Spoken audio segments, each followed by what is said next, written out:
Friends, అందరికీ నా హృదయపూర్వక నమస్కారం. జొనాథన్ లివింగ్స్టన్ సీగెల్ 14వ రోజు చివరి భాగం. నాకు తెలిసి ఫ్లెషర్ లేని సీగెల్ అనే చాకులాంటి కుర్రవాడుండేవాడు.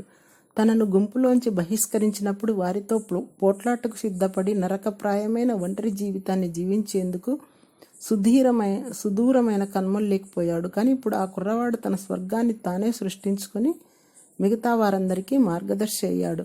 ఫ్లెచర్ వెంటనే తన గురువు వైపు తిరిగాడు. అతని కళ్ళల్లో భయం స్పష్టంగా కనిపిస్తోంది. నేను మిగిలిన వారందరికీ మార్గదర్శిన, నువ్వంటున్నది నాకేమీ అర్థం కావడం లేదు. నేను ఇలా మార్గదర్శకత్వాన్ని వహించగలను? ఇక్కడ నువ్వే మాకందరికీ గురువు. నువ్వు ఇక్కడి నుంచి వెళ్ళడానికి వీల్లేదు. నేనెక్కడికి వెళ్ళకూడదా? ఇలాంటి సమాజాలు ఎన్నో ఉంటాయి కదా. అక్కడ ఫ్లెచర్ లాంటి ఉత్సాహవంతులైన యువకులు ఉంటారు కదా. జ్ఞానం వైపు ప్రయాణించాలని అనుకునే వారికి మరి నా సహాయం అవసరమే కదా. మరి ఇక్కడికన్నా అక్కడే నా అవసరం ఎక్కువ కదా. నేను ఎలా బాధ్యత వహించగలను జాన్? నేనేమో ఒక సాధారణ సీగలను, మరి నువ్వేమో పరిపూర్ణమైన ఆ భగవంతుడి పుత్రుడను. అలా అనుకుందామా? ఒకమారు దీర్ఘంగా గాలి పీల్చి వదిలాడు జొనాథన్ సముద్రం వైపు చూస్తూ. ఇకపై నీకు నా అవసరం లేదు. అవసరమైనదల్లా రోజు క్రొత్త విషయాలను నీ గురించి నీ నుంచే నేర్చుకోవడమే. నీ ఆత్మస్వరూపాన్ని గుర్తించు. ఓ అవధులెరగని ఫ్లెచర్ సీగెల్. అతనే నీ నిర్దేశకుడు, శిక్షకుడు. నువ్వు అతనిని అర్థం చేసుకోవడం చాలా అవశ్యం.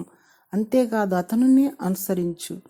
ఆ మరుక్షణమే జొనాథన్ దేహం దివ్య కాంతులను వెదజల్లుతూ కంపించడం ప్రారంభించి క్రమక్రమంగా గాజులాగా పారదర్శకంగా మారసాగింది. అందరూ నన్ను దేవునిగా భావించి అర్థం లేని పుకార్లను ప్రచారం చేయనీయకుండా నిరోధించు. నేను చెప్పినట్లు చేస్తావు కదా ఫ్లెచర్? నేను ఎగరడాన్ని అమితంగా ప్రేమించే ఒక సాధారణ సీగల్ని మాత్రమే, దేవుణ్ణి ఏమాత్రము కాదు. జొనాథన్, అమాయకుడా, నీ కళ్ళు చూసేదంతా నిజమని భ్రమించకు. అవి నీకు అన్నింటా అవధుల్ని మాత్రమే చూపిస్తాయి. ఇంతవరకు నువ్వేం సాధించావో నీ జ్ఞానంతో వీక్షించు. అదే నువ్వు స్వేచ్ఛగా సదా జీవించడానికి ఎలా నెరవాలో దారి చూపిస్తుంది. జొనాథన్ దేహం కంపించడం ఆగిపోయి దేహం పూర్తిగా అదృశ్యమైపోయింది.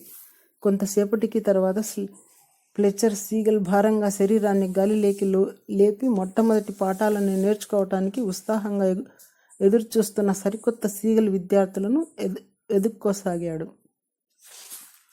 వీరంతా అవధులెరగని పరిపూర్ణ స్వేచ్ఛగల ఆత్మస్వరూపాలు, ఆ భగవంతుని చేతనా ప్రతిరూపాలు. మీరనుకుంటున్నట్టు ఈ దేహం ఈ రెక్క చివరి నుంచి ఆ రెక్క చివరి వరకు కూడా కేవలం మీ ఆలోచన ప్రతిరూపం మాత్రమే. విద్యార్థులందరూ అర్థం కాక అతని వైపు ప్రశ్నార్థకంగా చూశారు. ఓ, ఈ సోది గాలిలో గిర్రున పల్టీలు కొడతారా? ఎగరడానికి ఏ విధంగా పనికొస్తుందో? పల్టీలు కొడుతూ ఎగరడానికి ఏ విధంగా పనికొస్తుందో?